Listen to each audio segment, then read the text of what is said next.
That's right. Tonight, Watkins Glen is the place to be for the field here in the Road to Pro Tour. It's race number 11, and the second round hits about its midway point in upstate New York. It's great to have you back all live on FTN. I'm David Kreutz, and tonight I'm going to be joined by Daniel Falkingham, and we'll be bringing you all the action here for 40 laps of road course racing. Last week, we saw exciting action at a short track, of course, Lucas Oil Raceway. Agnell Phillip able to come home with the checkered flag in that event. Agnell and many other of our top competitors will be in this split tonight. And right now, Dan, we're moving on almost in the qualifying here at one of the most well-known road course circuits in the country. It's great to be back at the Glen, and I'm sure you've had experience with this course as well. How does it feel returning here with the trucks, of course, with all the high stakes of Road to Pro racing on the line? Road courses on the NASCAR schedule. And this time around, it's going to be a little different because the version we are running, it's the newest version that iRacing has released just a couple of years ago. It's not the old version that we had where there's a lot more curves and a lot more off tracks that were possible. Where now with the current Watkins Glen, you have a lot of runoff. You're going to be going so much faster. And in a way has played a part in tonight's race lengths, which we'll get to in a little bit. So very much excited to be calling a race here at Watkins Glen, and sure going to be a fun race. That's a great point to mention. Tonight going to be the brand new Watkins Glen reconfiguration, scanned in 2021. This version of Watkins Glen, can you believe it? It's even faster than the version before. The NASCAR Truck Series has not gone to Watkins Glen since that year in 2021. So these drivers in the trucks are getting an all-new experience that has only ever been seen by the Truck Series drivers of the 2021 calendar year. So it's a lot of unknowns heading into this event, and I'm sure for the 30-plus drivers we have registered in this session, they're ready to tackle it head on. And as it stands, of course, qualifying going to be on the move. We're just about at the halfway point of the session. How about this, Dan? Let's take and see exactly what's going on at the Glen. You should see it on your screen here, viewers. Taking a look down low. Schuyler County, New York. It's the place to be tonight, and it's a wonderful place to be yet again. So let's see who's taking times right now. Dan, any notables that you found so far?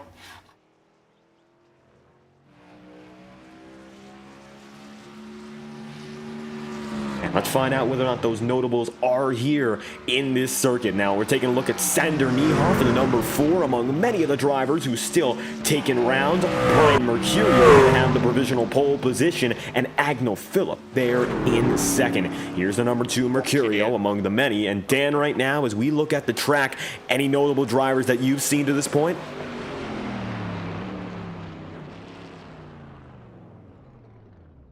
And it looks like no copy so far from Dan. Nevertheless, let's take a look at the rest of the drivers going through. There's Logan Helton in the number 20 as it stands. And it looks like by 92 thousandths of a second, Brian still holds the overall top position.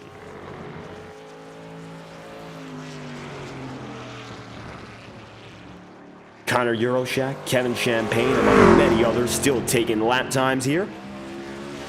Just moments away from getting the green flag and Road to Pro competition all over again. Here's Logan now making his way around, and Johnny Avila as well. Less than a minute remaining in timing and scoring here for qualifying. Brian's still going to be at the head of the timing sheets. And so now, with less than a minute to spare, up next on the table, Mitchell Hunt. You're also going to see Dylan Jones and a few other drivers making their way aboard. It looks like more drivers are still joining and registering into the session as we speak. Now, as time continues to run down, Ashton Crowder moves up into the 14th position. Matthew Batby going to be in 11th. Andrew Navarro going to be there rounding out the top 10. And a few others, including Nate Stewart, going to be on the way at the very same time here. Final seconds in this practice session, and taking a look now, Crowder, there's Trevor Huff, and in addition, Dalton Millam in the number 34. How about Matthew Batby still taking it around the carousel and ripping at a high speed? It looks like Batby going to be one of the final drivers we focus on here as this qualifying session comes to a close. Now in the last 10 seconds, it looks like qualifying coming to an end. And Dan, as we've seen it so far, it looks like the number 41 once again at the top of the charts, and the New York native will find himself with the pole position here in the Glen. Yeah, Brian Mercurio, he's always been known to be very decent at these road courses. Had a good run back in the 2021 race when he was they're going through the Road to Pro ladder as well. And look, right now he's going to have the best seat in the house as we're getting ready to wrap up qualifying. We're going to head to the starting grid. So, yeah, for Brian Mercurio, what's also going to be important is he's going to be out front and he's going to have the clean air.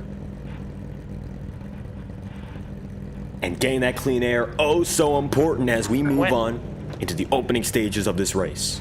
So now, Dan, it's about time we look at that starting grid. Let's see who is at the front of the field. Some familiar faces, no question. The front row tonight, Brian Mercurio, we mentioned he's going to be on the pole position, and standing right beside him, Agnel Phillip in the number 8, going to be right there in second. Connor Euroshak is going to be position number 3. Then from there, you're going to have 4th place in Kevin Champagne, and the 5th spot on the running order is going to be immediately thereafter Nate Stewart. Brandon Hawk is going to be in 6th. 7th place on the order, then from there is going to be Ethan Lane, and Dalton Millam will then be in 8th. Rounding out the top 10 from here, it's going to be Blake McCandless in 9th, and then you'll have Matthew Morton in the number 5, concluding the top 10.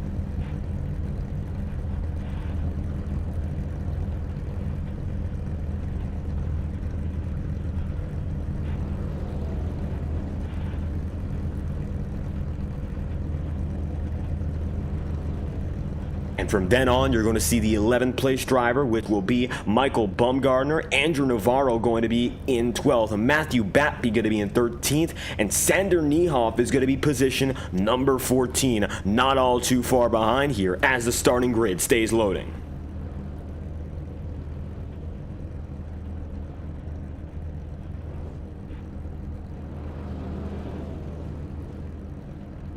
Now, of course, for Agnel Phillip, the driver who won last week, a big opportunity as rolling off the starting grid right now to go for the checkered flag once again. There's Andrew Navarro there, and you can see that row 6 as we described it just beyond your screen. Further on out, let's take a look at the rest of the field, and you'll see right now, of course, right behind Agnel and company, Matthew Batby going to be in row 7 inside of it, and Sander Niehoff going to be in 14th. 15th spot is going to be Logan Helton, and Ashton Crowder will there be in 16th. 17th place is going to be Robbie Vrabel, and Carson Bauer is going to be 18th, with 19th place Will Cooley and Ashton Slice there in 20th. 21st place, then on the order, further on out, going to be Johnny Avila with Mitchell Hunt in 22nd. How about 23rd place? Going to be Dylan Jones with Jack Mace in 24th. And 25th position occupied by Channing Balu and Matt Danson, 26th. 27th place, then on out, you're going to see Colton Harvey. Justin Smith is going to be 28th. And 29th place, then and there goes to Garrison Hogan. Nick Olson's going to round out the top 30, with the final drivers being Trevor Huff, Nicholas Morse, and then you see Dustin Johnson, row 17 alone in 33rd, and the final driver in tonight's starting grid.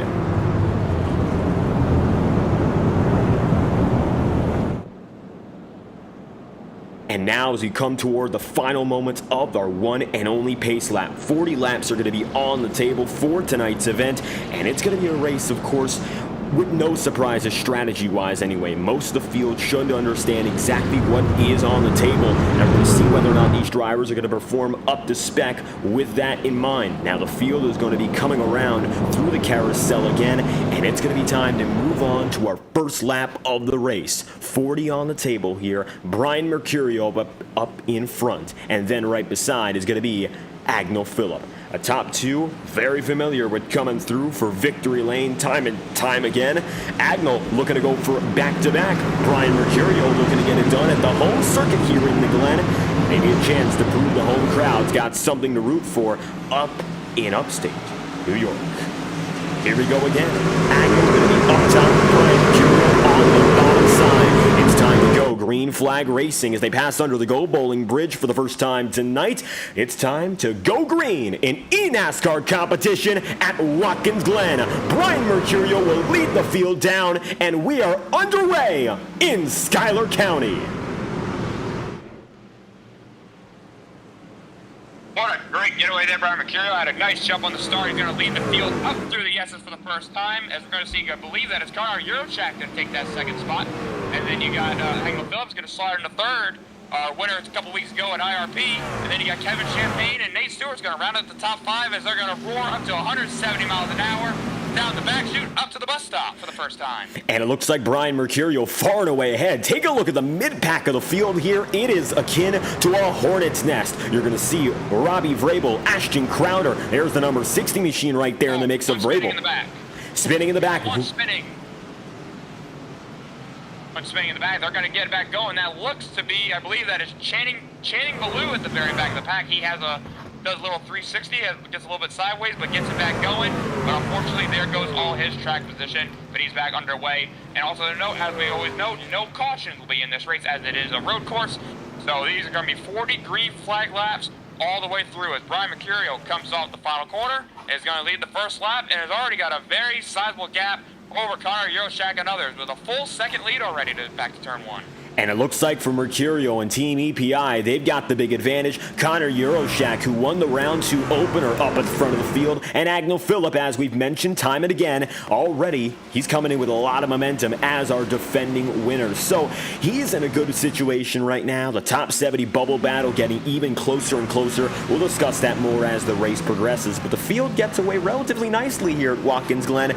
Given how packed this circuit is with 30-plus drivers, 33 tonight, it's a miracle we didn't see anything more than a single spin at the back of the field. Looked like Matthew Batby was scored as the last driver on the order because he's on pit road already, and it looks like he's experienced some early troubles here. We're going to take a replay and find out what happened with Batby, and it looks like coming through the ultimate corner, he went down to pit road, and it looks like Johnny Avila there with him, but no contact. And it looks like Batby went in on his own accord and decided to go to pit road with no additional contact. He had some scuffing on it, but otherwise he was good to keep on going, and he's back on track right now. So Batby taking his first forced pit stop of the day, and he's going to be severely off strategy, and that's kind of cost him a load of points. Perhaps he had a meatball which sent him down there so fast. Yeah, very interesting to see him going up pit road. I didn't see any sort of meatball flag. I don't know if he's just coming down, maybe top off on gas, maybe go on some sort of strategy, or if it's something else like maybe just hardware related, like with his wheel or pedals, had to come fix an issue or whatnot. But other than that, right now still smooth sailing. Brian Mercurio continuing to increase that lead over Euroshak, enjoying the nice clean air out front, just taking care of his pace, taking care of his truck. And right now, this kind of just as you were right now as we get deeper into this race. But as we get deeper into this race here, David, we will talk about some strategy, which I want to talk about the race length a little bit more. Tonight's race is 40 laps, where the original pace was going to be only 35 laps. That was going to be the original amount of laps, but some have speculated that it could have been a lot of fuel saving, and a lot of people really didn't want to do that the entire race. So iRacing heard about this, and they've extended the race by 5 more laps to give us a 40-lap race, so we could have at least 1 pit stop in this race. And allowing for that major fuel-saving aspect to sort of be changed, honestly, I think it would be for the better. It's going to promote more aggressive racing, which is 100% what we want to see. These drivers do not have a lot of time allotted to them here at the Glen. I mean, 40 laps here at Watkins Glen, if you stay out of trouble and don't cause a caution, that is a very, very quick event. Ashton Crowder in a battle right there with Logan Helton. It looks like Helton got the better of him there, and the number 63 keeps on moving. But most of the field, even with this race length change right now, and they've got the Rise Center running a much longer stint before maybe settling in for more aggressive action in smaller bunches. Everyone is still going to be in one line, running relatively similar lap times. Qualifying would show you how close the entire field is. Brian Mercurio, of course, he won the pole position far and away by about a second and a half, but the lowest time set was Nick Olson with a 112.862. The gap between first and last in qualifying, 30 places, mind you, it was 1.4 seconds. So these drivers are very well matched to one another on single lap speeds. And mind you, they're all running different setups. The big difference is going to come down to whether or not they can have that long run pace with the setups they have. Mercurio right now, he's built up a 2-second lead over Euroshak and company. So surely he's got some pace in it right now. But I got to peep. Of course, my eyes, the attention's going to go toward 10, 15, 20 plus laps. That's when it really comes into play, and you have to question, is this going to work out in the long term? Or is it simply not going to be the right way to go about it strategically? going aggressive early, or are you going to have to lie back right now as we're beginning to see two packs form? There's a breakaway for the first 12 drivers. Then it's going to be Logan Helton leading the second grouping. Yeah, absolutely. Kind of interesting seeing like we got two packs kind of split up right now. With Logan Helton may not be as fast as everyone else up front, but you can definitely tell he's not as fast as the guys behind him, because a lot of guys that are in this train behind him are looking to get past, because you see that very big gap. His truck is just not handling good right now, or he just doesn't flat out have the pace.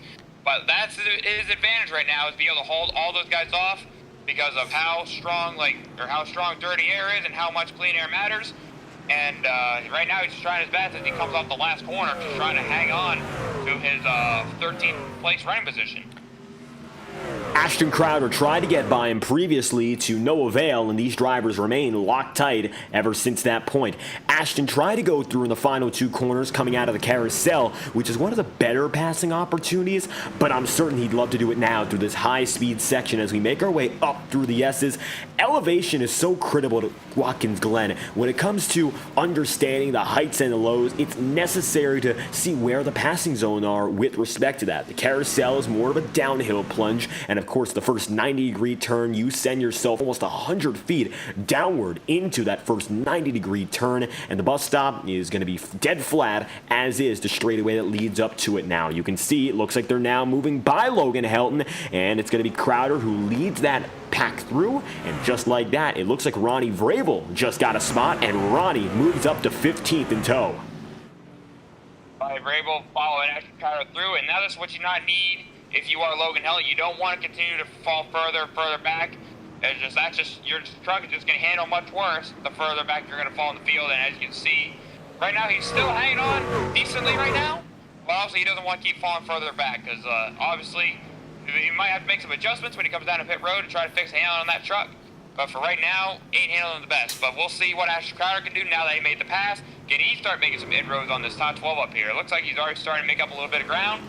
And right now, so far, so good. We're just keeping it green, keeping it clean, and everyone's still single file right throughout the pack.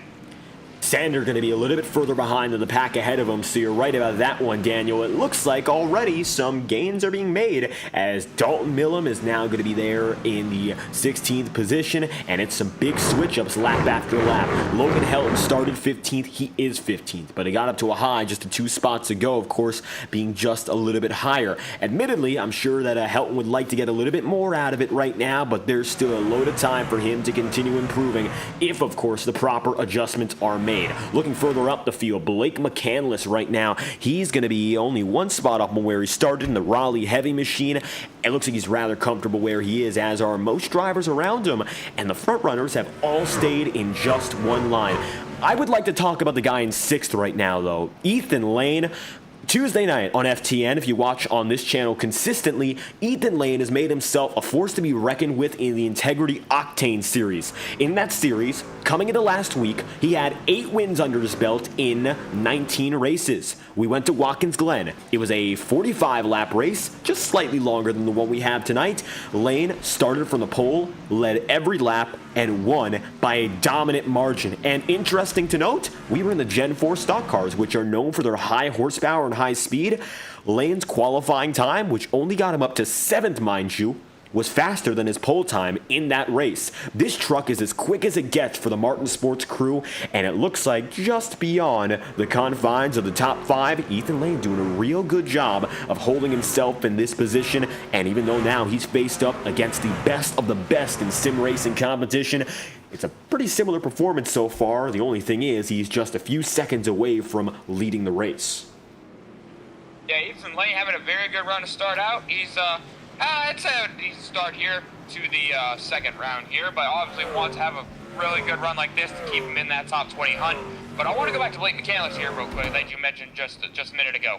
I would say with the race light being changed, I think Blake got negatively affected the most, because a couple of years ago when we ran this race back in 2021, the race was 35 laps, and I think he was one of the few, or maybe the only driver that went the whole race without pitting with some extreme fuel saving and made it work.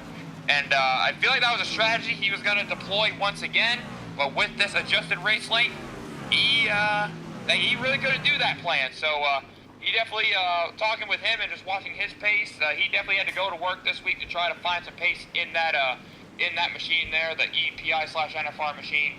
And I'd say he's definitely done his homework. He's found some pace. He had good qualifying. Right now, he's maintaining some really good speed up here in position number 8, as he is on the fight for that top 20 as well. So right now, Blake McCandless, he had a strategy in mind, but unfortunately, that got thrown out the window with this adjusted race lane. So right now, he's going to work, and right now, having a solid run inside the top 10. And of course, all eyes on fighting for the top 20 in the points picture here for Motorsports Racing. Blake McCandless just ahead of Matthew Morton, and that's the way they've remained for the better part of this opening stint. Only 10 laps into the picture so far. Justin Smith going to be battling with Nick Olson and company, and it looks like just a little bit further back, drivers who were involved in previous incidents like Channing Ballew are actually with a small group of drivers. You're seeing the number 9 of Justin Smith here for Team Conti. A few of the Conti drivers driving amongst each other in the back half of the field. A notable inclusion going to be Jack Mace right now in 24th, and it looks like this is where you begin to see those setups coming into play and being the big difference maker. The drivers who set themselves up the best or had the strongest teams around them, of course, to put themselves in the right position, they're thriving, they're succeeding right now, whereas those who might be a little bit off the pace tonight and just don't quite have it, well, they're suffering the setbacks of that, of course, and they'll have to keep learning as the race progresses, which is very difficult to sort of approach. We said, of course, all the drivers are really well matched and evenly matched, but the setups are all different. They drive differently. They come up to the preferences of different drivers, which means one driver's setup and another driver's setup might drive completely differently. Like right now, we're looking at Andrew Navarro. He is running right behind, as it stands, a driver on a completely different team. He's running behind a Conti driver while he's with Premier Setups. They might be running very similar times, lap after lap, but they're driving completely differently. And Dan, I'm sure you've experienced this in your eNASCAR career. You've raced against many other teams. It's challenging enough to find the pace, but when you're driving a completely different setup, how much more difficult does that make it? Definitely the setup aspect has really been a big thing over the last couple of years at the pro ladder. Because you can be a very good driver, but if you don't really have the car or the handling underneath you, you really ain't going to do much with it. So it's very important to really work on these setups. A lot of time goes into these race cars each and every week, whether it's in the Coke side, whether it's contender, or whether it is right here in the qualifying series. But I will get back to that here in just a minute, because I believe I haven't talked about strategy. We got some pitters. Agnell Phillip was just down in the pit lane.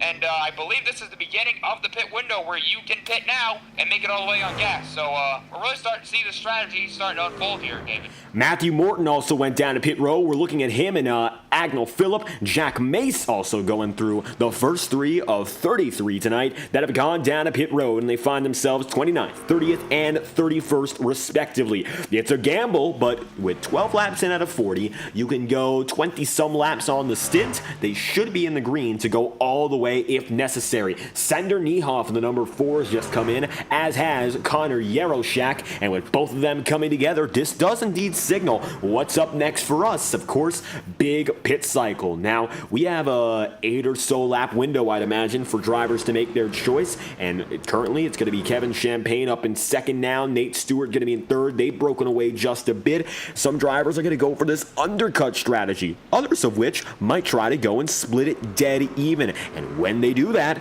well, I can imagine that's when it's going to be mayhem on the circuit. And talking about tires right now, it is sizzling here. The track temperature, 112 degrees Fahrenheit, and it's 84 degrees, of course, for that ambient temperature. But the track, it is scorching and really not doing all too well for the drivers right here. Winds are northwest bound at 12 miles an hour. Now it looks like it's going to be down to 1, as coming in, Nate Stewart is going to be among the many making his move.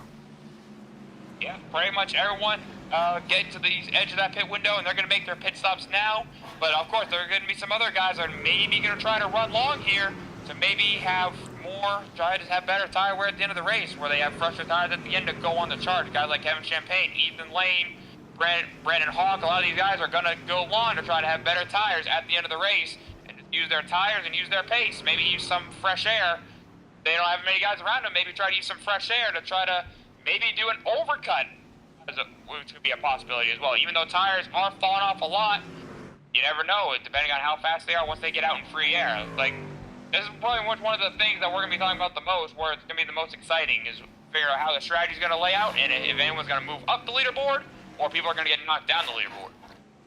So Brian Mercurio just went down to pit road. He's the net leader of those who have gone in, which is expected given the fact he was the former race leader. Blake McCandless right now, one of the many who cycled up. Kevin Champagne and Ethan Lane are the tentative race leaders. Brandon Hawk is going to be just behind, and looks like right now for the number 7 crew coming in as the many just behind, so it's going to be an onslaught of drivers heading into pit road here, and you're going to see multiple competitive drivers at the front of the field. Pit exit rather empty, but the entry is getting filled, and you can see now it's becoming a bit of a split. A lot of drivers making their way in, a lot of drivers, of course, deciding to stay out, and this is about time where you see those big decisions being made, and now it's a big split as Kevin Champagne decides to remain out on the circuit. Yeah, big amount of guys gone to Ethan Lane, Brandon Hawk, Blake McCandless, Andrew Navarro, Logan Helton, all down the pit lane. This time around, they're going to get 4 fresh Goodyear tires, and they're going to be back on their way. Lane's going to leave the pits out ahead of McCandless, ahead of Hawk, ahead of Navarro and others, and they're going to merge back onto the racetrack. We'll see where they settle out here, but now they got slightly better, fresher tires compared to the guys in front of them. We'll see what they can do with it. Ethan Lane able to cycle out. It looks like just ahead of Sander Niehoff there. He'll get a position, but overall he will stand behind Brian Mercurio and company, who previously went down and in. Brian should be in a comfortable position once again to reclaim the lead, and we'll see whether or not that is confirmed, but it looks like right now he is ahead of Ethan Lane in this pack and ahead of a few others that have gone down to pit road so far, which leave us with Kevin Champagne, Michael Bumgardner, Ashton Crowder, and you can see now Kevin has just made his way down to pit road, and as Champagne decides to opt in, look further back, there's Bumgardner and Ashton Crowder will now attain the net race lead, and another bunch leave us with only 6 drivers left who have not gone down and in. Yeah, we got Champagne, you mentioned at pit road, Michael Bumgarner, Carson Bowers. Those are the latest 3 that have hit the pit lane, and we are just about almost through this pit cycle. We still have, I think, about 8 or so guys that have still yet to come down the pit lane. So we'll see and wait to see where these guys cycle out once we fully complete the pit cycle. But it's going to be interesting. We might have this whole pit cycle completed before the halfway point, unless people decide to maybe stretch it until halfway. But for so far right now, most of the field has already done pitting. They're ready to go to the end of the race. It looks more surprising than anything that these drivers are deciding not at all to stretch it. Instead, it looks like the primary strategy call is going to be to go early rather than even getting to the midway point. I'm looking at Garrison Hogan right now, who has currently anyway decided to stay out on the track a little bit longer than most of his competitors. However, it's expected to see more coming down to pit road this time by, and it looks like Matt Danson getting on the way has chosen to avoid pit road. However, Ashton Slice has just gone in, and Ashton is going to leave now just about 5 drivers who have decided still to avoid pit road. Nick Olson further back has made his move as well, and it's going to be a very small bundle as Brian Mercurio leads those who have come off of pit road, even still relatively similar strategy-wise. 16 laps in out of 40, and looks like Mercurio going to get back to the race lead and reclaim his spot sooner than later anyway. For sure, and I think once you saw the first guys come down, that really just brought everybody in, because we know the undercut is going to matter a lot with how much these guys are falling off. About 1.5 to 2 seconds is what I have been hearing the fall off has been about. So I feel like once these guys saw people, once everyone started pitting, that pretty much just brought the whole field down so they didn't get jumped, because track position is going to matter so much to these guys with how much traffic or how much dirty air can slow you down. So everyone wants the fresh racetrack, and everyone just wants to just get their servicing done, and they just don't want to get jumped by everyone else. So once we had the early pitters, everyone just followed suit. So pit strategy, or the pit cycle, I should say, is about nearly complete. And Brian Mercurio will soon be back out front. But right now, guys like Ashton Crowder, Matt Danson, Garrison Hogan, some of these guys, I believe Ashton Schleiss is now the only truck back on the racetrack, or that is still on the racetrack that is yet to pit. So it looks like he might be stretching it to halfway. Well, everyone else is pretty much all done pitting. Crowder doing something completely different here as we're watching the number 16 has decided to continue leading the race, which is a rather unpopular decision today, and very interesting to see that what we've seen as a very typical move, at least stretching it halfway, maybe going longer, is very unpopular tonight. And it looks like drivers decide to do things differently in response. Everyone else has gone their way in. Meanwhile, Brian Mercurio, he's ready to get back up to the overall top spot to where he was all throughout the opening portion. Garrison Hogan, Matt Danson, Ashton Crowder are all still scored up and ahead of the field and have decided to hang it there, and it looks like they will not be giving it up. But all three of these guys, they did not have the greatest qualifying. Ashton started 16th, Matt Danson started 26th, and Garrison Hogan started 29th. So maybe they're just trying to do this. They're staying out as long as they can because maybe they were buried in the pack, and they feel like this is a way they can advance up the order. Is just try to overcut some guys in the back, but they're pure pace. So they might have a lot of speed in their trucks, but they didn't have the qualifying effort to show for it, and they may not have raced well back further in the pack. So these guys are just going to try to go along, just have those fresher rubber at the end of the run, at the end of the race, and hopefully this is their way to move up through the field. Because if you just do the same as everyone else around you, you really ain't going to go anywhere. You ain't going to go places at all. So we'll have to wait and see how it's all going to shake out. But right now, it's pretty much still Ashton, Matt, and Garrison. All three of them still on the racetrack, and looks like they're going to probably be running it out for another couple laps. You know, you mentioned in particular Garrison Hogan. Hogan was as low as 30th place when this race started, and now if he were to stay out just a little bit longer, he might have an opportunity to lead for the very first time tonight, and that would give the Nitro Circus number 30 team something to, of course, ride home about. But take a look at this. Brian Mercurio just passed him, and that was not a pass between a lap car and a leader.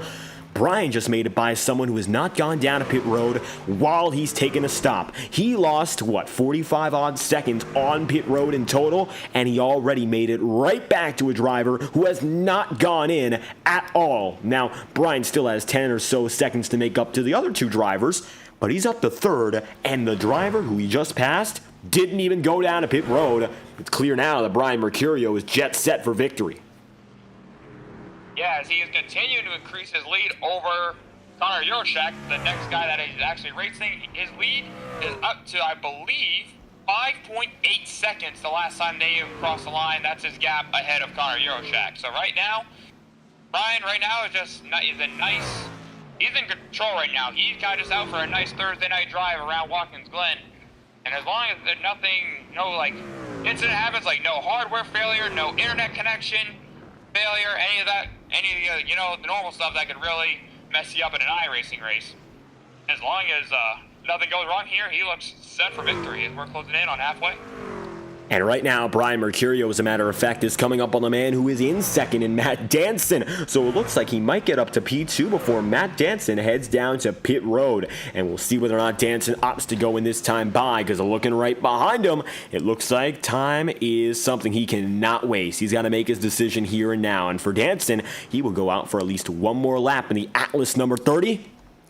And Mercurio with a really good shot now to just hone in and close it down. Looking further back, it looks like Andrew Navarro going to be a battle here in the number 42. Just ahead of him, it's going to be Brandon Hulk. And this battle is going to also include a little bit more Sander Niehoff and Blake McCandless. They're running in the positions 11 and 12. This is the battle for 11th. Brandon right now has a minor disadvantage, of course, running behind in traffic, but he is still ahead of Navarro here, so I don't think he's going to slip up all too drastically. As now, halfway to this race, 20 laps in out of 40. It's like most of the field once again back to the sort of single file style of racing. Nothing too aggressive just yet, although drivers are close throughout the field. And now another battle that's getting closer, Ashton Schleich, and looking right there with them. Just ahead, it's going to be Carson Bowers. Still nothing from the two of them here, but they are rather close as we're coming up to lap number 21 in the rest of the events. Yes, we're starting to see a lot of close battles around the racetrack. I believe Carson did make a move on Ashton Schleich a couple laps before, and is trying to start to pull away from him now. But yeah, a lot of close battles. Like you talk about Navarro, and all those guys are battling really close. And then we got, like, on what we see here, Carson Bowers, Ashton Schleich, Will Cooley, Dalton Malam, and Logan Helton. So not everyone's running really, really close, but it is really hard to set up a pass with how much dirty air is affecting these guys. So they're trying their best out here, but really just really hard to pass in traffic. But these guys are trying to make it work, as Matt Danson has come to the pit lane. So with Matt Danson pitting, that just leaves Ashton Crowder the only driver left on the racetrack that is yet to pit. Ashton Crowder, with 20 laps to go, has decided to do something rather different tonight, and it looks like so far it's gotten him up to the front of the field. He'll lead a few laps at the very minimum, but the question still is what's up next and what's in store for Crowder if, of course, this does not succeed. And admittedly, it doesn't look like this is going to be anything sustainable for the remainder of the race, but it does have him up here with, of course, some good time up in front, getting those laps led. So for Crowder, still, it's going to be all up in the air for the time being. He's got a lot of time still to go if he wants to stretch it, and I doubt he can because he's still running slower laps than Brian Mercurio, and at the rate he's running, he would be caught within 10 laps even if he stayed out on the track. So nothing right now would be too sustainable or too positive for Ashton Crowder, and Brian Mercurio is going to chase him down no matter what. If it's an easy fight or if it's something a little bit more difficult, I'm sure now Mercurio is equipped for whatever he has to deal with. It's Mercurio, Danson, Euroshak, the top three as it stands, and it looks like Agna Phillip and Nate Stewart will make up the bottom portion of the top five when all is said and done, when this of course comes to pass if everyone stays together. Looking to the tail end of the field here, Jack Mace going to be battling with Mitchell Hunt once again, and it looks like going into turn one, it's going to be Mitchell Hunt with the advantage, and Johnny Avila right there too. Avila was previously nearly involved in a major incident in the opening laps of this race, but everyone since has settled down, and right now Johnny finds himself leading the battle for 21st. He's got three drivers wrapped up within a second of him as they trail now down the straightaway and into the bus stop, and they're going to make their way out of the chicane all together again. This pack goes from 21st down to Justin Smith in 25th. So the mid-pack of the field perfectly captured in this battle as Mace is still going to be riding behind. We'll take a ride on board with some driver telemetry from Jack Mace to see what's going on as we look within the cockpit. In the cockpit here, it gives you a great visual of how fast all these drivers are going around Watkins Glen. A lot of grip, lots of runoff, and just a lot of speed as well as we ride on board the yellow and white truck. As Jack Mace, he's kind of in search of a good run after a horrid race he had at IRP, and right now it ain't looking good so far. He's not in the top 20. He's running in 22nd, trying to chase down 21st. Not the greatest run by Jack Mace so far. So if he's going to try to make up points after IRP, he needs to have a good run tonight. But right now, that does not seem to be the case. Admittedly, he does need that improvement after what happened at the short circuit, and Jack Mace since Daytona has been plagued with getting involved in troublesome and tricky situations which have simply not favored this 07 team, Crow Sim Shots and the Team Conti crew all the way. Through and through, Jack Mace has been trying this as his very first season, fresh off of winning the FTF 500 to kick off the year, one of the youngest drivers in the field, and he has seen his fair share of sim racing success, but so far, round two, not treating this team all too nicely. Jack still got some time to, of course, turn it around with the rest of the schedule, but it's not going to be a simple task as you take a look at that aforementioned schedule, and you're going to see right now it is going to be far from a cakewalk in the next coming races. Now, up on the schedule, you're going to see it here. We're at Watkins Glen as we speak, but that's, of course, going to be our last chance at a road course. Going to be 3 races left. Milwaukee, Rockingham, and a Homestead. So 3 events which, in all honesty, they could be anything completely different. Homestead is a more traditional circuit. Milwaukee is on the Truck Series schedule now, and it looks like officially now Brian Mercurio has the lead. Rockingham is going to be a big outlier, and I'd love to see how the field handles that as they have to take on the circuit in North Carolina, which has not been seen in a professional stock car racing competition for more now than 20 years, as Ashton Crowder has now cycled back, and he's letting many a driver go by him as he now is a mid-packer once again. Yeah, so I want to take a quick look at this calendar myself too, but just a variety of tracks that we have here in round 2.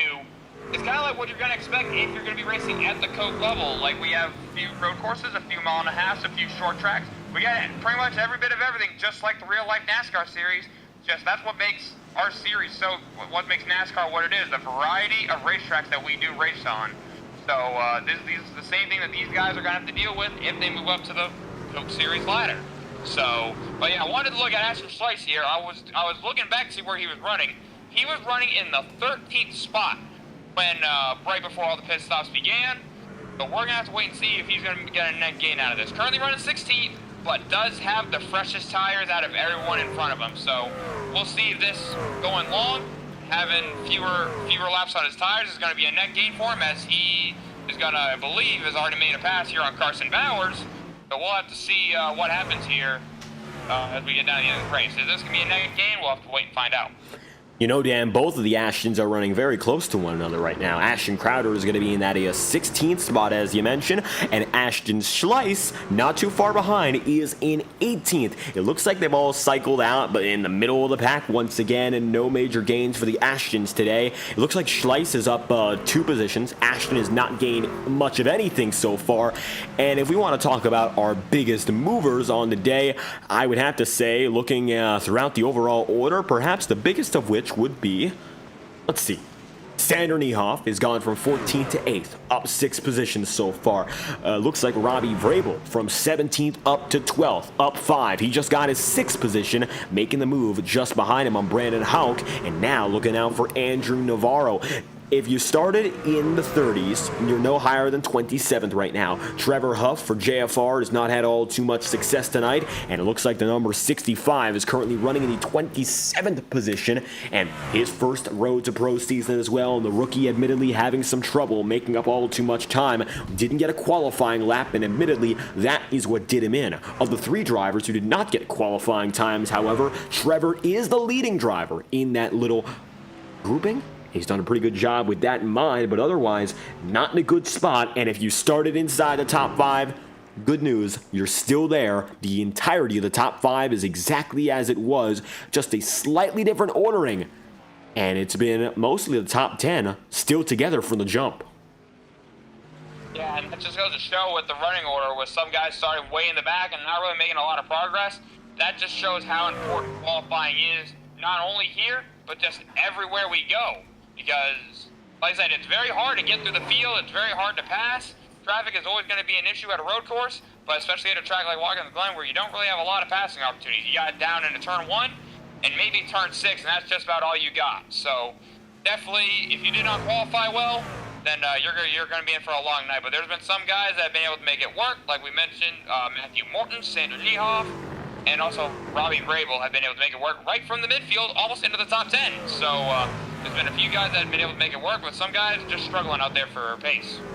Robbie Vrabel has continued to try to make his way up to the front of the field and is now looking at Andrew Navarro for an opportunity at the top 10. You know, Dan, you're talking about passing opportunities and passing zones. How about we take a look at where in specific drivers can look to make those passes as the race goes on and see exactly where those circuits, of course, are supposed to be. Tonight, of course, Watkins Glen, we are racing the smaller configuration, so not the one that of course, is using sports car racing, the boot and such, but instead, we're running on the 8-turn configuration, which has been used in the Cup Series since 1985. Turn 1, one of the best opportunities because you lean all the way into it and you're able to back it in with a lot of force, even if you're on the brakes. And sometimes drivers, if they're risky, use the bus stop, but turn 6, the roulette carousel, a great spot as well. And the key of it all is trying to preserve momentum while making a pass. Not easy, but it can be done if you, of course, focus up on exactly where your drivers are supposed to be defending,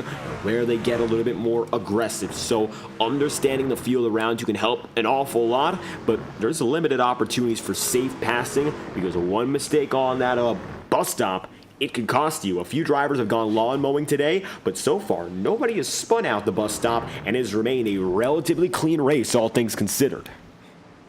Yeah, I just had that one little incident at the beginning of the race with one truck sideways, but other than that, everyone's been able to keep it straight. We haven't had really any major issues. There's been no beef I've been hearing between drivers, so I'm just out for, like I said, a nice Thursday night cruise, Watkins Glen, New York. But right now, the probably driver that's having the most fun right now, Brian Mercurio, up to a 7.5 second lead over Connor Euroshak, 7.4 seconds that last time by. Pretty much right now, that number 41 DPI machine is on cruise control. There's no question, Brian Mercurio having a fantastic night here, and he has been nothing short of the dominant man here in Watkins Glen. Having the pole position, of course, the biggest advantage of all, he was able to send it into turn one without having to have any worry of course, another driver coming up on him or trying to move him around, and as soon as he got away, he stayed away, and that's the way it's remained. Of course, coming through round one, we've seen on FTN, Brian Mercurio is yet to get a win. We've seen, of course, very familiar drivers. Connor Euroshak got himself a victory in round one and round two. So far in this season, he has himself 2 victories to speak of, but it looks like tonight he may be denied. Agnel Phillip, of course, getting it done at Lucas Oil Raceway, but tonight he's still in third and has not been able to find his way around. He was dominant then, but this oval, of course, it's not. It's a road course, and tonight, while Agnel's been consistent and clean, looks like the number 8 crew has not yet been able to make that run up to challenge Mercurio. A few other strong drivers like Carson Bowers in this field tonight who got a win in round one, getting it done at Texas. Currently, right now, it looks like Carson is going to be in the 17th position, up 1 spot on where he started. And Brandon Hawk, who's currently in 12th, down 6 positions, was a winner at Richmond. There's a lot of winners and a talented pool of drivers in this field, but none have been able to match Brian all night long, and it looks like he's got the advantage over everyone here, as overall our entire strategy game has come down to a bit of a standstill. Now it's all about the drivers finding who's close to them and trying to get into those closer battles. Jack Mace is still battling Johnny Avila here, but has not yet been able to find a way around. And Dan, you mentioned this before, clean air is so important tonight, and in your road course racing experience here with the trucks, what has it meant to have clean air over the driver ahead of you? Yeah, it means a lot. Clean air gives you the most downforce, and definitely a place, at any road course, you want the most downforce you can, because that just simply just gives you grip to the corner and all that. So, yeah, definitely you want all the clean air you can get. But I want to quickly bring up back to Brian Mercurio real quick. While he may not have won on FTN in our second split coverage, he does have a win from round one when he won at Atlanta in the top split over with our fellows at McConey Entertainment. So, Brian Mercurio has experience of winning this season, and right now he's looking for his first win in round two, but with us covering his race. So right now, Brian Mercurio looking for his second win on the year, but his first win in round two. And I know you mentioned Jack Mace, where if I want to give you all a points update, coming into this race, Jack Mace was tied for 20th coming into tonight's race, and where he's running right now, that's probably not, he's not going to be there when this race is all said and done. He was tied with Ethan Lane. Ethan Lane's running up in 7th, and Jack Mace is not in the top 20. So, not going to be a great points night for Jack Mace if it stays where he is right now. But really going to be interesting to see how the points are going to shake up through this race. As an update through the field with Nate Stewart, he's running in P4. He was 13th in points coming in, and this is a race I know he was looking forward to as well, because he loves his road course racing. And right now, he's showing it running in P4 after starting 5th. He is up a spot ahead of Kevin Champagne, who he did undercut on that pit strategy. And right now, he's holding strong just ahead of Kevin Champagne, and he's looking for a good night, too, to advance his way, to keep himself, to extend his cut to the top 20. Kevin Champagne, Nate Stewart, Matthew Morton have all been just behind the podium all race long, and if not the top 3, these 3 drivers have done a great job. Matthew Morton in particular has had to make up overall 4 positions under green, so Matthew's been one of the bigger movers at the front of the field. He started inside the top 10, but it has not been easy as he's clawed his way back up, and for Nexus Esports, he so far appears to be one of their top drivers tonight. Well, Connor Euroshak, and you'll see with the number font, he's doing the best of jobs for Nexus, but not too far behind. Morton has a chance to make it a double top 10 for the team in this split. That's, of course, if he gets around Kevin Champagne, who, with Brian Mercurio, are looking for an EPI double top 10. The teams are coming out in full force tonight, and the strongest of which are showing exactly why they're at the head of the field. And Agnel Phillip, gotta give it up once again to one of our drivers who does not have that big team backing all over the livery. He's done a great job showing that he's got the talent and the skill to do it with a little bit of a smaller crew, and he's there, up and ahead again, and he's inside the podium, even if tonight is not going to be a race victory for him. Talking about that top 20 point situation. Now, we do have 2 races going on because this system, for this point system anyhow, it is a snake split. So taking a look at the overall picture for Road to Pro and all the points playing into full.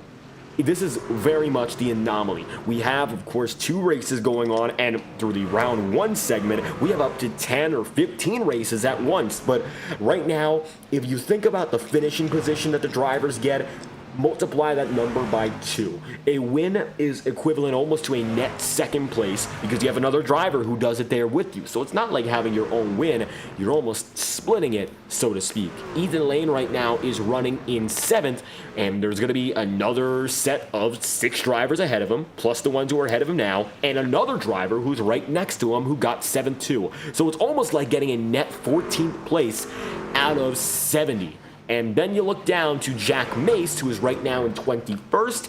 There are going to be another set of 20 drivers ahead of him, plus the 20 who are ahead of him now, and the other 21st place finisher in the other split. This is for Jack Mace, almost like getting a 42nd place finish. And when you're trying to fight up there for the top 20, 10th place is about the lowest you can go without expecting to lose. I know you were talking about double top 5s, double top 10s. How about a double victory? Brian Mercurio is currently leading this split for NFR/EPI, but currently in the other split, leading for NFR/EPI is Eddie Kerner. So right now, the NFR/EPI group is looking for a double victory here tonight, sweeping both splits on the night, and it looks like they're in a really good position to do that right now. Eddie Kerner is currently leading the other split. Just wanted to provide a little update right there, put us into context. So yeah, it'd be a good night if you're in the EPI/NFR camp. It looks like EPI is really showing up today at Watkins Glen with a fantastic opportunity to head home with not only twin victories, but top 5s galore. It looks like that first split is coming to a close a little bit quicker than ours, about a lap or so ahead, give or take anyway, and Brian Mercurio going to have the opportunity to be the next man to hit victory lane. He has led just about 70-odd% of the race so far. You got to remember, Ashton Crowder was up there for a good portion, taking those laps away too. But on pace, Brian Mercurio has been the no-doubt driver of the day. And here's Dalton Millam, Logan Helton right there, Carson Bowers and company, all of which right now have decided to stay right behind this second grouping. And Helton, his biggest strength today, he is still in 15th. Even if he's had troubles in control, still has a pack behind him who have not yet been able to figure it out. How exactly do they get by him? And that has been keeping Helton up in front, keeping ahead of very competitive and successful drivers like Carson Bowers and Dalton Millam. And it looks like that's a saving grace right now for the entire number 20 crew. Let's see what happens here for Helton as he's got a few drivers behind him. Another battle going to be Justin Smith, and Jack Mace is going to watch this time as it looks like Avila getting up there with Will Cooley. And let's see what happens here with Cooley, and additionally, a few drivers ahead of him. Will Cooley right now going to be just a few moments away from perhaps getting past here. And Avila looking to put the pressure down at the bus stop. I also wanted to bring up another point again. I was talking about Ashton Crowder. Could he have made a net gain from this pit strategy when he was running in 13th place? Well, it's safe to say I think it's starting to work out for him. He just made a pass on Michael Bumgarner for the 12th spot, actually. And now he is up to position number 12 and is chasing down Brandon Hawk and Robbie Vrabel Jr. to possibly get up to 11th place. So right now, Ashton Crowder, this strategy is working very good for him. He did pass Brandon Hawk for the 12th spot, excuse me. And now he's going to chase down Vrabel for 11th and go try to chase down Andrew Navarro for the top 10. So right now, going along, having fresher tires, it's starting to work out right now for Ashton. Now Ashton that time by 1/10 of a second slower than Robbie Vrabel. We'll see where he balances out here in this final 5-lap stint. If he's quick enough to go down and chase him, we might see our final aggressive push, and Crowder decide to do something different and getting the lead lap points as well. It looks like it might be the net positive of the day right now. Ashton Crowder from 16th up to 12th. Up 4 positions, and has done a fantastic job with that in mind. We have not seen any major incidents so far today. Matthew Batby 1 lap down after going to pit road prematurely. Nicholas Morse is 2 laps down, and the only retiree is Dustin Johnson, who started and will finish in 33rd. And it looks like for Johnson, a race like that is going to be especially more detrimental because, of course, with what happened with Pocono, drop weeks not going to be in the picture. So for Justin Johnson, it's almost as if that could be his season just based on one bad result such as what he has tonight. Yeah, and honestly, at this point of the season, if you have one or two really, really bad runs, it's definitely hard to come back from. It's probably isn't impossible, but I'd say it's probably curtains for your road to pro journey at this point of the season. And after this, we're only going to have 3 races left. After tonight, we will have hit the halfway point, 3 races down, and there will be 3 more to go after tonight. So at this point of the year, it's going to be crunch time, where you can't be affording any more bad finishes, and you need to be on the go-go.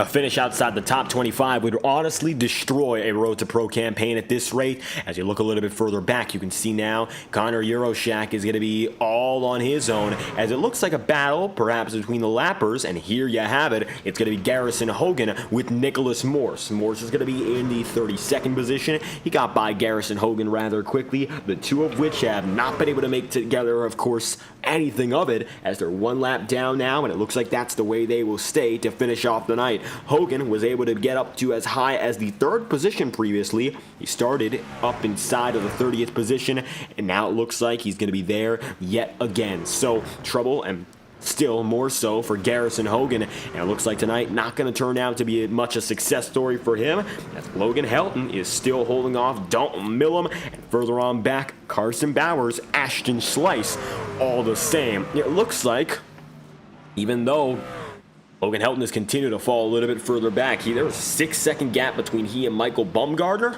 Whatever he's had in there, continuing to keep himself up in front of the packs he's raced with, it's working, and he's still got himself ahead. As we take a look now on the deck lid of that number 20, Logan Helton right now has a lot of drivers chasing him, but none of which have been able to make anything happen. Kind of dealing with this the whole race. He's had so many trucks on his bumper, but Logan Helton, he's been hanging on strong. But thankfully, when they cross the track this time, he's only got to hang on for just 2 more laps. Because David, this race has been flying by. We are now inside 2 laps to go, as Brian Mercurio is heading back to turn 1 and 2, heading back through the S's. And right now, next time by, he will take the white flag. And right now, he's on cruise control with Connor Euroshak and Agno Phillip, our other 2 winners that have won here on the FTN channel in the splits we have covered. And right now, Brian Mercurio is going to try to join that list. And yeah, it looks like this is going to be your podium. Mercurio, Euroshak, Phillip, as long as Mercurio brings it around one more time with no issues. And it looks like now, making its way toward the end, the entire field has been able to make it to this point. Looking at Sander Niehoff, Ethan Lane, and company once again battling. A little bit more from Blake McCandless as well. And we'll see what he can do. Maybe trying to get in the mix here and make something happen to get him up to as high as 7th. If, of course, he were to make a position. But with 2 laps to go this time by, it is now or never. You do not want to ruin your race and end up giving up what could be more than 15 spots in just a lap. But at the same time, patience is pivotal. And right now, that patience might not be coming to the fore for the drivers who are desperate to get those extra points. As we hit the white flag this time by, Helton and company are rather loose, but Brian Mercurio now is up and ahead, and notably, he is alone, as he's been all night long pole position with a blistering quick 111.442. Elite Performance Industries on the verge of what could be twin victories, and it looks like now, for the number 41 of Brian Mercurio, he just has to make his way around for a half a lap down through the carousel, a New York native with the opportunity to win at New York's most prestigious circuit. He's now going to make it right by the carousel, pass through, and make it by the boot with 2 corners to go. This is make or break for Mercurio's championship hunt to move on to contender. A win here and now is exactly what this crew needs to have the confidence to go all the way inside the top 20. Under the Go Bowling Bridge for the final time and entering the front straightaway, Brian Mercurio has done it again in New York. Mercurio collects the checkered flag and wins here in Watkins Glen. All right, Euroshak takes the line in 2nd. Agno Phillip takes the line in 3rd. That is going to complete our podium. Great runs by all 3 of them. We'll see if we can try to get an interview with them before the night is over. Nate Stewart, Kevin Champagne are going to complete the top 5. And then as everyone else is going to cross the line, Morton, Ethan Lane, Sander Niehoff, Blake McCandless, and Andrew Navarro is going to round out your top 10. As everyone else is going to collect their finishing positions, But Brian Mercurio, don't mean to correct you, the New Jersey native, has won the race. He's on the cool-down lap, and his second win of the year, his first win of round 2. And I think with his performance and where he is sitting in the points, it's going to take a really awful day to knock him out of the top 20 at this point, as he has been right up there flirting with the points lead. And wouldn't be surprised he'll probably take it after tonight. And want to officially say it is a double victory for the EPI NFR campus. Eddie Kerner has gone on to win the other split as well. So a very good night if you're the EPI NFR bunch. Also, if you're Nexus as well, with our Eurotrack having a great run tonight. Agnell Phillip, of course, they're giving Brian their congratulations. And Brian Mercurio going to come down the front stretch and have some celebrations. You know what? Brian is a New York Jets fan. He's New York enough to me. Now he'll come down the front stretch, and it's about time he burns it down and celebrates here in upstate New York. 29 laps led, and he's going to put it there on the start-finish line. And here we go. Celebrations begin for the 41 crew. He's going to tear down the front straight. And how's about we take a look now at your overall race results to finish off tonight's event here in the Glen. At the head of the field, of course, he gets it done. Brian Mercurio is going to win over Connor Euroshak, and then from there, third place going to be Agnell Phillip. Position number 4 going to be Nate Stewart, with 5th Kevin Champagne, Matthew Morton 6th, and Ethan Lane there in 7th. It'll be Sander Niehoff in 8th, 9th Blake McCandless, and to round out the top 10, Andrew Navarro. Yeah, Robbie Rabel Jr. is going to finish here in the 11th spot. Winston Crowder, I'd say went long on that pit strategy, kind of met a net gain out of it, started 16th, finished 12th, good run for him. Brennan Hawks is going to finish 13th, Michael Bumgarner 14th, Logan Helton, he dealt with a lot of pressure that whole race, but finishes inside the top 15. Dalton Malam, Carson Bowers, Ashton Schleiss, Will Cooley, and Matt Danson is going to round out the top 20, David. And looking further back from there, 21st position going to be held by Johnny Avila. Jack Mace is going to be 22nd, with Justin Smith in 23rd, and Mitchell Hunt, position number 24. The 25th place, you see Channing Balu, who spun on that opening lap, nevertheless able to get ahead of a few more drivers, including Dylan Jones, Trevor Huff, Nick Olson, Colton Harvey, and Garrison Hogan for 30th. Matthew Batby comes around for 31st, and Nicholas Morse will be in 32nd, with Dustin Johnson, the 33rd and final driver on the day, collecting the checkered flag tonight, of course. Who else but the number 41, Brian Mercurio. The undeniable performance that brings this team to race victory. It's all Brian's, and it looks like all 3 of our finishers are standing by looking for an interview. How about, of course, we start with the man who got it all done here tonight. Let's get a word now from Brian Mercurio, who collects the checkered flag here in the Glen. Brian, 29 laps, and it brings you, of course, a victory for EPI. Looks like the team getting double victories today, and you had yourself quite the dominant performance here in upstate New York. Checkered flag comes your way from the pole position. What was it like out there at the Glen? First off, Q lap wasn't that great. I was like, I just missed out on it. I thought I got about 98.5% of what I thought I could, and I don't know, it just ended up being pole. It was a good lap overall, so pretty fortunate about that. And then pretty much knew that with the road course here, had control over the start, didn't have to worry about the green coming out, so kind of launched whenever I felt. It was a good time, got a good jump, was able to get in front of Agnell before turn 1, and then really the big thing is I kind of knew the pit delta of guys behind you. You know, if they undercut you by a lap, you know, there's a certain gap that you want to hold, and as long as you're above that gap, you don't really have to worry about them jumping over you with the delta. So that was my main focus there the first run, was able to build that up, and guys were pitting a little earlier than I thought, and I was totally okay with doing that. Ended up pitting, came out, everyone ahead of me was giving me a good time, didn't really have too much trouble with lap traffic.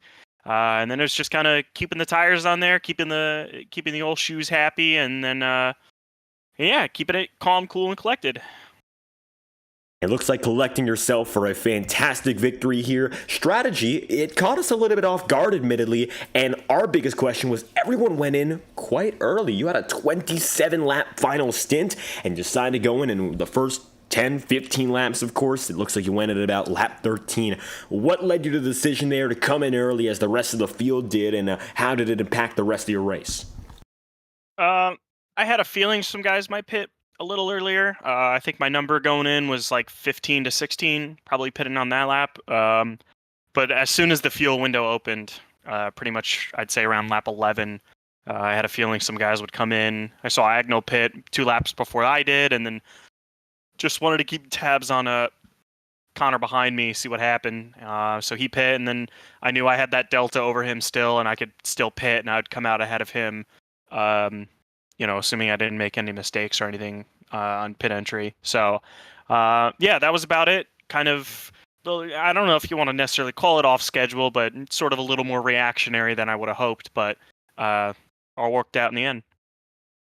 And it looks like that reaction improved successfully. You know, Dan, if you have any questions for Brian, we'd love to hear it. Yeah, Brian, I just want to say congrats on the win.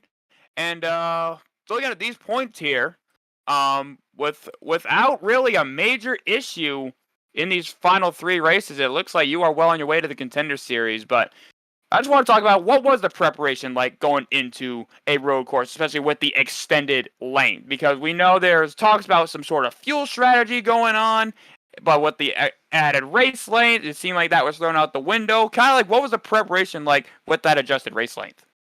Yeah, I think we were going back and forth a little bit. One with the original race length when that was 35 laps. Everyone, I think, was kind of calling it the Blake McCandless strat because what he did here a few years ago in Road to Pro when it was 31 laps. Granted, it was on the old scan of Watkins Glen, but still the same race length, 35 laps, and he was able to save the whole race, go without pitting. So kind of talks about whether we wanted to do that or kind of do a traditional strategy of pitting, and then Mr. iRacing hit us up and said, hey, we're adding 5 more laps. So I think everybody kind of changed gears and said, all right, the real strat's just going to be run this race as is. There's going to be a pit stop.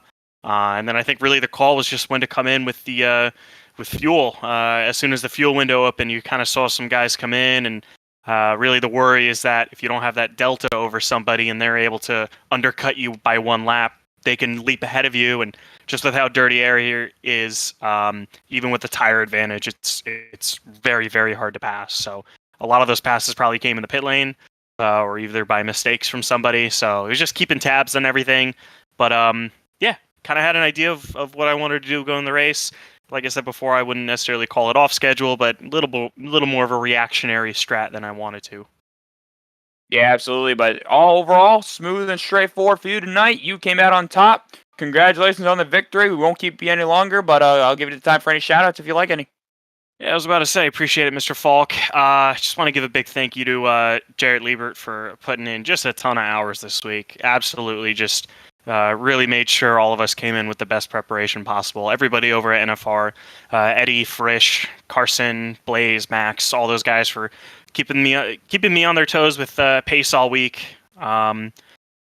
Elite Performance Industries, Race EPI, big thank you to them. Bar Visuals, Fast iRacing Setup Shop, all the boys still over at NFR. Things are going pretty great right now. Banking a lot of points. Wish I got to race Pocono. That's my home track. But I guess Watkins Glen would be sort of my pseudo home track here instead. Can't wait to go here later this year for the first time. Absolutely. Good night to be in the NFR EPI camp, that's for sure. But Brian, once again, congratulations. Best luck in Milwaukee in 2 weeks, and enjoy the victory. Thank you, fellas. That was Brian Mercurio, our race winner tonight at Watkins Glen. And I believe, David, we are going to move on to second place, Connor Euroshak. That we are. Connor Euroshak standing by with you, Dan, right now. Connor Euroshak, another solid run tonight, coming off a win at the first race of Chicagoland. Connor, just talk about the night. Seemed like it was kind of a boring race out there for you, but you still came home with good points in P2. Yeah, it certainly was. Pretty much the only critical part of my race there was when Agnell pit 1 lap before me, and I knew I had to try to cover it off because with the dirty air, I mean, you got to have such a huge overlap to even think about making a move. So it was pretty tight on exit between us, but once I cycled ahead of him there, I knew I was pretty much just had to keep the tires on it for second. I knew by about lap 3 that we had nothing for Mercurio. I think I just maximized what the set had and brought home a good amount of points. Yeah, for sure. Didn't have the greatest runs back at IRP, but you were able to make up for it tonight. Just kind of what's now with this? We are now halfway through the season with now Pocono eliminated from the schedule. What is now the outlook the rest of the year? Because it seems like y'all are firing off on all 8 cylinders when y'all hit it right. You and Nexus seem to be hitting off really well. But right now, what's the outlook going to Milwaukee? And right now, what's the outlook for the rest of the season? I think the outlook's not too bad. I mean, obviously, I wish IRP went a bit better, but we've had 2 really good runs. And just when you can run like this, it gives you the confidence that you can show up and you can have good runs. You don't need any luck. You just simply have the pace to come out here, and it really just comes down to, a lot of hard work and a lot of commitment from the team. So I'm looking forward to the rest of the year. Absolutely. And just one more question I wanted to ask. We know we had an adjusted race length, added 5 laps onto tonight's race from the original 35 laps to make it 40.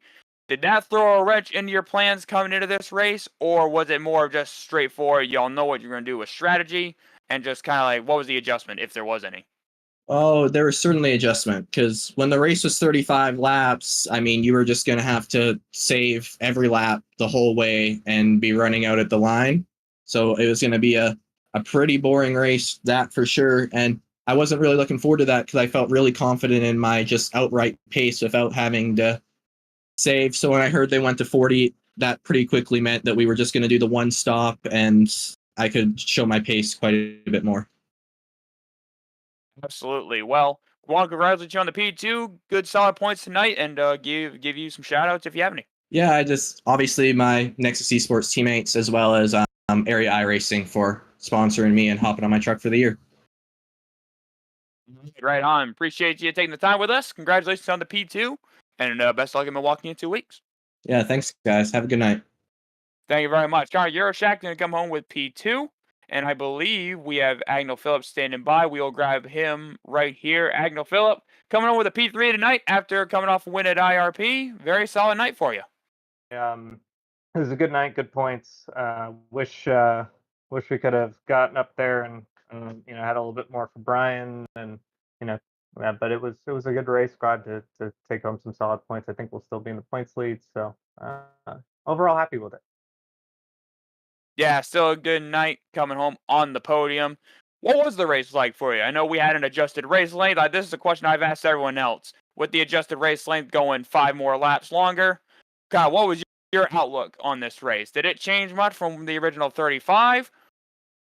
Or did it really not change at all? Y'all know you had a straightforward plan. I think it was pretty straightforward either way. I wasn't going to go for kind of the fuel saving strategy on the old race length. So I think it was pretty similar.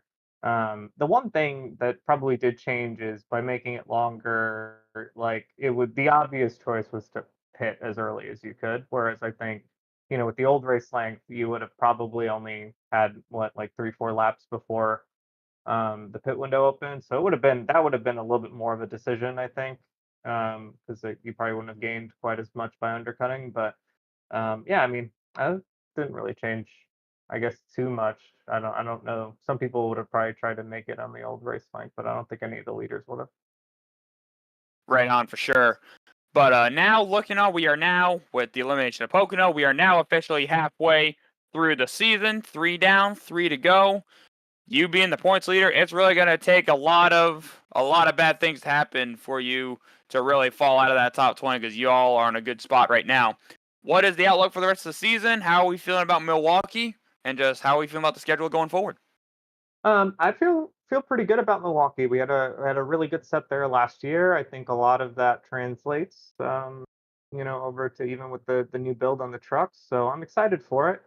We got a lot of folks in the field who are going to be really good there, but I think like pretty much every race we've done, it's going to really come down to qualifying, and it's a chaotic track. But yeah, I mean, at this point, I think I don't want to be overconfident about it, but I think we're in a pretty good spot to make top 20 at this point. Especially I think with one more like even solid finish, I think we're pretty good.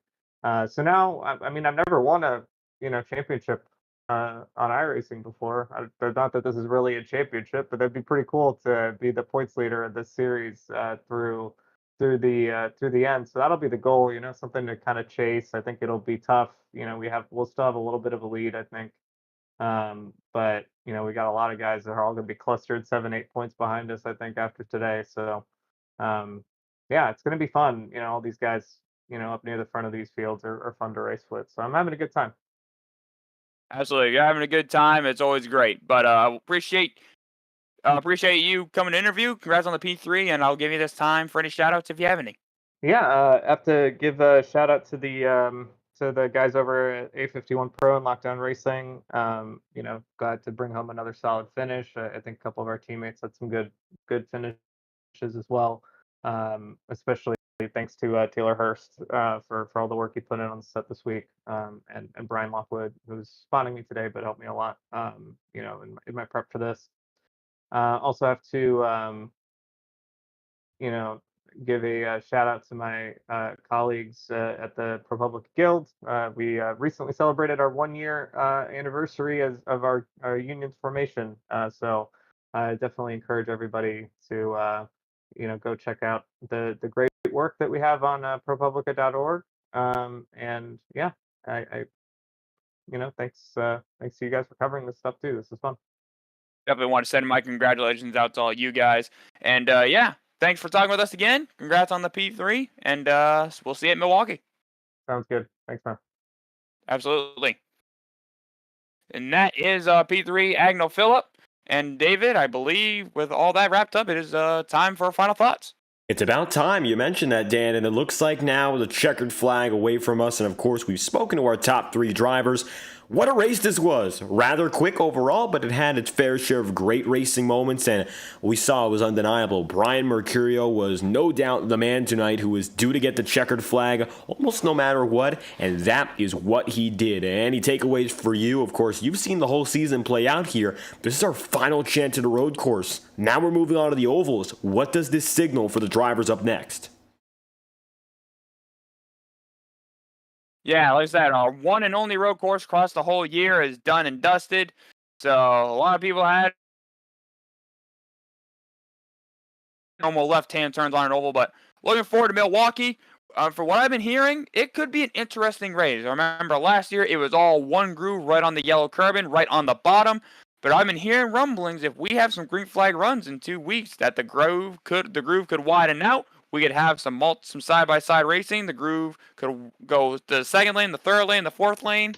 But you never know. We'll have to wait and see what happens when we get to Milwaukee. But I'm hearing we could have some good racing if we do have a lot of green flag racing at Milwaukee. So looking forward to that in 2 weeks' time, and looking forward to the rest of the season, because for a lot of these guys that did not have a good night tonight, they need to get back on. They need to get back to having some good results, because right now we're getting to the end of it. We're getting into the second half of the season. So right now, for a lot of guys, it's crunch time. That's what it comes down to. 3 races remaining. It's going to be Milwaukee, Rockingham, and Homestead. That's all that's left. And if drivers haven't succeeded about now, it's time to turn on the jets and figure out what's left in store. It is a crucial time if you are in the field here and you're outside the top 20. That bubble battle, it is so close. Mace, Lane, and tonight Ethan getting the better of Jack. Ethan should move up, and Jack Mace might be moving out of the picture here. That's what it comes down to. 3 more races left, and Dan, we know for certain you should be back in the broadcast booth alongside Kenneth for next event. How do you feel about the field, of course, going back to Milwaukee here to kick off the last trifecta? Yeah, like I said, from the rumbles I've been hearing, we could have some really exciting races in Milwaukee that we may have not seen before. Like a lot of with this new dynamic tracks, or the dynamic track, the oval phase that has been out for since the beginning of the year. I think that might have an effect at Milwaukee. We saw it at Texas earlier in the year, how much that really changed the racing there. It could possibly change the racing at Milwaukee as well, but we'll have to wait and see. But I'm really looking forward to see how the rest of the season plays out, and really who is going to be in this Contender Series field come October.